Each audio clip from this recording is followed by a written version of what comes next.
Esse é o segundo vídeo da nossa playlist boladona sobre prevenção à lavagem de dinheiro. Se você chegou aqui de paraquedas, não sabe o que está acontecendo, você está em uma playlist aqui que a T2 preparou para você estudar prevenção à lavagem de dinheiro. No vídeo passado, que eu estou deixando o card aqui ou aqui, não sei exatamente que lado aparece, a gente fez ali um overview, falou um pouco da legislação de prevenção à lavagem de dinheiro, das empresas obrigadas. Nesse, a gente vai entender quais são os órgãos de prevenção à lavagem de dinheiro. A gente vai mergulhar em um, que é o COAF. Você talvez já tenha até ouvido falar do COAF, mas a gente vai entender um pouco mais o papel do COAF, tá? Só que antes da gente falar do COAF, eu preciso te falar de uma outra coisa, que vai ser legal você entender essa outra coisa, principalmente se você viu a aula passada. Eu quero falar com você do GAFI. O que é o GAFI? Ó, se você viu a aula passada, você já sabe como funcionam as coisas por aqui. A gente tem aqui do lado aquilo que eu chamo de definição quadrada. E na definição quadrada você lê comigo, tá? Então vamos lá. GAFI é a sigla para Grupo de Ação Financeira Internacional. Uma organização intergovernamental dedicada ao combate à lavagem de dinheiro, ao financiamento do terrorismo e à proliferação de armas de destruição em massa. Seu objetivo é estabelecer padrões e promover a implementação devida de ações e controles para proteger o sistema financeiro global contra essas atividades ilícitas. Por que eu começo essa aula falando para você deste GAFI? Porque se você viu a aula passada que está disponível aqui para você no YouTube, você me viu falando lá atrás da Convenção de Viena, tá? Que quando a gente começou a ter as primeiras discussões a respeito desse tema. E a Convenção de Viena nasceu, segundo o que eu te expliquei na aula passada, para combater tráfico de entorpecentes, certo? Certo. E aí eu fiz uma linha do tempo de legislação, trouxe regulação. E agora eu trago o GAFI porque tem uma coisa que é importante que você entenda. Quando a gente fala hoje de prevenção à lavagem de dinheiro, a gente não está só falando daquela pessoa que teve ali uma corrupção, um político que teve corrupção, que infelizmente é bastante comum. A gente não está falando só dos crimes, digamos, locais. Olha o que a gente está falando aqui, ó. Vou pegar aqui um marca-texto para a gente ver junto. A gente está falando, ó, combate... Opa, não é para riscar, Tiago, é só para marcar o texto. Peraí, marca texto. A gente está falando, ó, de combate ao financiamento do terrorismo, as armas de destruição em massa, tá? Então, a ideia de prevenção à lavagem de dinheiro ela é muito mais ampla. Então, a gente costuma chamar hoje, assim, ó, eu vou pegar uma caneta branca e vou escrever aqui, ó, a gente vai chamar assim, ó, de PLD, Prevenção à Lavagem de Dinheiro, FT, Financiamento do Terrorismo. Então a gente costuma falar assim, e o que é esse GAFI? É um grupo, como está escrito aqui na definição quadrada, que cria diretrizes para os países. Mas é importante, o GAFI não pode criar lei, o GAFI não pode criar regra aqui no Brasil. O GAFI diz assim, olha, nós somos países e nós estamos reunidos. Nós entendemos que boas práticas de prevenção à lavagem de dinheiro, financiamento do terrorismo e armas de destruição em massa, elas devem ser seguidas assim. Portanto, os países membros do GAFI precisam implementar isso nos seus países de acordo com suas respectivas realidades. Por que é importante a gente olhar para isso? Porque o Brasil, ele é membro do GAFI. Então é como se o Brasil sinalizasse para o mundo que ele segue essas diretrizes de prevenção à lavagem de dinheiro global.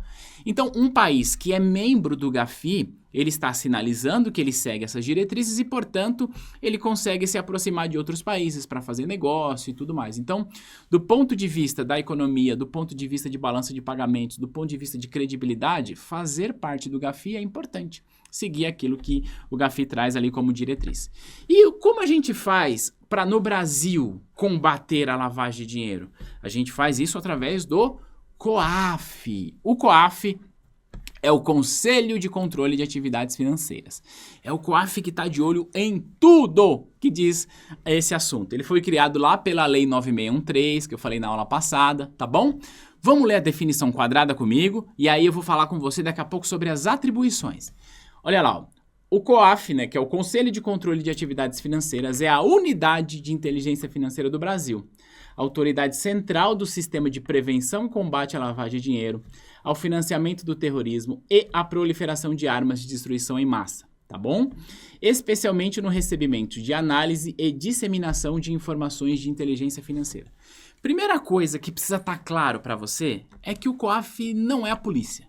O COAF não prende ninguém. O COAF é um órgão que, diga-se de passagem, neste momento está vinculado ao Banco Central do Brasil administrativamente. Até vale aqui uma atualização.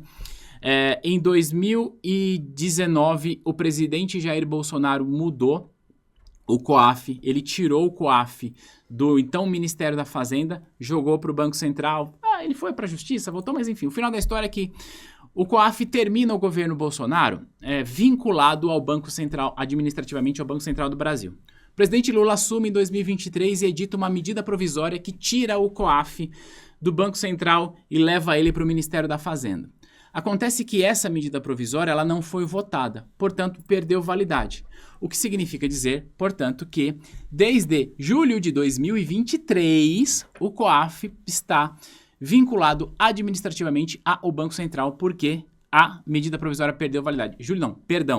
Desde janeiro, fevereiro, março, abril, final de abril de 2023, tá? Porque é quando perdeu a validade da medida provisória. O COAF voltou lá para o Banco Central, tá bom? Agora, o que a gente vai ver aqui é o seguinte: quais são as principais atribuições do COAF? Quais são essas atribuições? Vamos lá, eu separei aqui para a gente ir discutindo cada uma delas. Então, a primeira atribuição do COAF é receber, deixa eu ficar aqui embaixo que vai ficar melhor para você ler, ó. Receber, examinar e identificar as ocorrências suspeitas de atividade ilícita. Então, o COAF, ele cria uma interface com as empresas que são obrigadas a seguir as regras de lavagem de dinheiro. Lembra que eu falei de lei de lavagem de dinheiro e tudo mais? Agora a gente vai entender, portanto, quais são as atribuições do COAF, ou seja, o que ele de fato faz, já sabe o que ele é, certo? Então vamos lá, eu vou colocar aqui, a gente vai dar uma discutida junto. Então a primeira coisa que o COAF faz, eu vou até ficar aqui pequenino para que você possa ler melhor, receber, examinar não, né, Tiago? Examinar e identificar as ocorrências suspeitas de atividade ilícita. Lembra que nós falamos na aula passada, eu espero que você tenha visto, nós falamos sobre as empresas obrigadas, certo? Quem são as empresas obrigadas? Todas aquelas que precisam seguir o que dispõe a Lei de Prevenção à Lavagem de Dinheiro. O COAF cria uma interface de comunicação com essas empresas, para que essas empresas, seguindo o que diz lá o regulamento, o que diz a lei, elas vão ter alguns procedimentos, tá? Procedimento de avisar o COAF quando tiver uma operação suspeita e por aí vai, a gente vai entender tudo isso mais para frente. Então, o COAF vai recebendo esse tipo de informação, ele examina e ele gera relatórios de inteligência financeira. E o COAF, ele faz uma interface também com os demais órgãos reguladores, isso é legal. Então o COAF, ele vai acessar a Receita Federal, ele acessa o Ministério Público, ele acessa a Polícia Federal, ele acessa a SUSEP, ele acessa o Banco Central, a CVM e quaisquer outros órgãos que tenham informação que são relevantes para que ele possa gerar inteligência financeira. Um exemplo aqui só para que você possa entender. Bom, vou dar um exemplo hipotético, tá? Segundo a Receita Federal, lá na minha declaração de imposto de renda, a minha renda é de, sei lá, R$5.000 por mês, beleza? Mas existe uma informação de que eu estou movimentando, sei lá, R$300.000 por mês na minha conta. Bom, tem coisa aqui que não tá batendo, tá incompatível isso, certo? Certo. O simples fato de estar incompatível significa que é lavagem de dinheiro? Não. Porque essa incompatibilidade pode estar vinculada a uma coisa chamada de sonegação fiscal. Ou seja, eu informo para a Receita Federal um valor, mas a realidade é um pouco diferente. Só que é importante que você saiba, a sonegação fiscal sim, ela até pode ser considerada um crime, mas sonegação fiscal não tem nada a ver com lavagem de dinheiro, é outro rolê. Tá? Por quê? A sonegação fiscal eu não quero pagar imposto de uma atividade lícita que eu exerço. Isso é sonegação fiscal. Lavagem de dinheiro existe uma atividade ilícita e eu preciso transformar esse dinheiro aqui em dinheiro limpo. Então, por favor, não confunda. Sonegação fiscal, sim, é crime, mas não tem nada a ver com lavagem de dinheiro. É outro rolê, beleza? Mas é isso que eu estava falando. O COAF recebe a informação e tem a interface com os demais órgãos para gerar inteligência financeira. O que mais o COAF faz? Vamos ver aqui, ó. Ele vai comunicar às autoridades competentes suspeitas de crime financeiro. Então, gerou o relatório. Entendeu que tem alguma coisa errada? Polícia Federal, ó, vai fazer uma visitinha na casa dessa pessoa?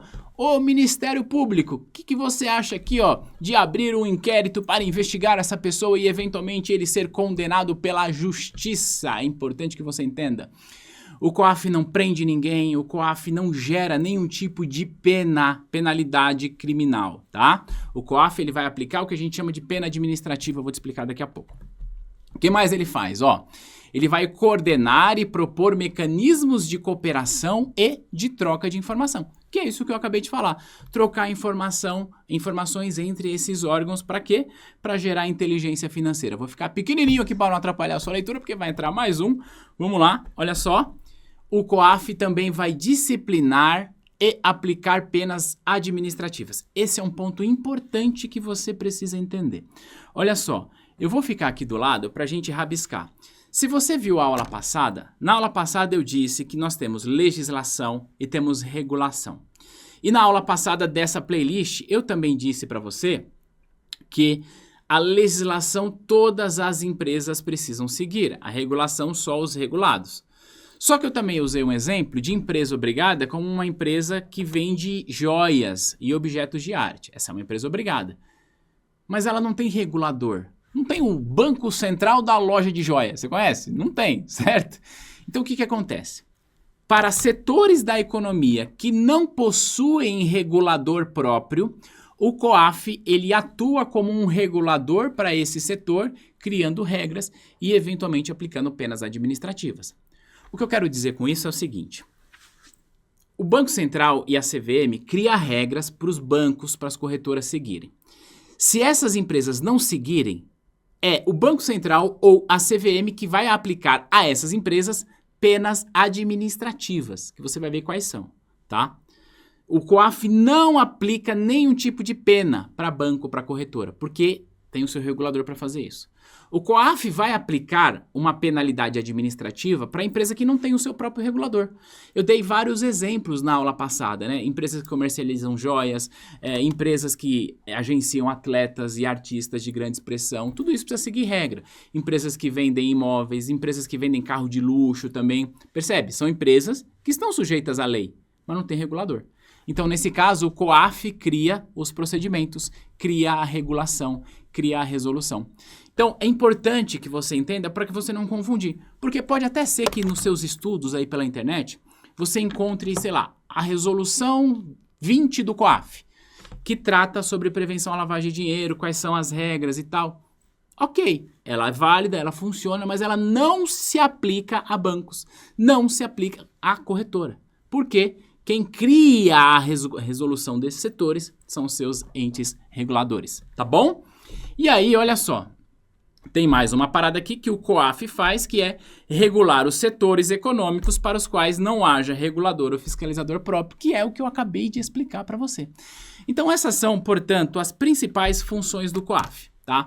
Agora que você já entendeu nessa aula o papel do GAFI, por que é importante o Brasil fazer parte do GAFI, qual que é o principal órgão regulador aqui de combate à lavagem de dinheiro, quais são os seus mecanismos, o que ele faz para combater. Então, é importante. O COAF ele vai gerar inteligência financeira, mas o COAF ele não vai investigar crime antecedente. Exemplo, o COAF pode olhar um certo deputado, um certo senador e falar, olha, a movimentação desse senador aqui tá suspeita de lavagem de dinheiro, tá? Parece que ele andou disfarçando as coisas aí, tá bom. O que ele vai fazer? Polícia Federal, vai dar uma olhada. Qual é o crime que está por trás disso? É corrupção? Vai atrás, pega e enfim. É legal você separar isso, principalmente quando a gente vai falando sobre as penas, porque aí você vai perceber que uma vem de um lado, outra vem da outra e tudo mais. Então esse, repito, é o segundo vídeo da nossa playlist. Eu quero lembrar que a apresentação está disponível para você baixar e que se você quiser estudar concursos completos da T2 Educação, para você ter aulas comigo, suporte do nosso time de especialistas, acesso à nossa apostila atualizada, nosso banco de questões e todas as aulas, o link também está aqui embaixo. Lembra de se inscrever e se você gostou desse vídeo, deixa um joinha. A gente vai se ver no próximo material, tá? Se você está vendo esse vídeo quando ele foi lançado, na próxima semana, a gente vai ter aí mais uma aula da nossa playlist. Se você está vendo num outro espaço de tempo, talvez a playlist já esteja totalmente disponível para você. A gente se vê no próximo material, no próximo vídeo dessa playlist e dentro da nossa plataforma. Um grande abraço. Tchau.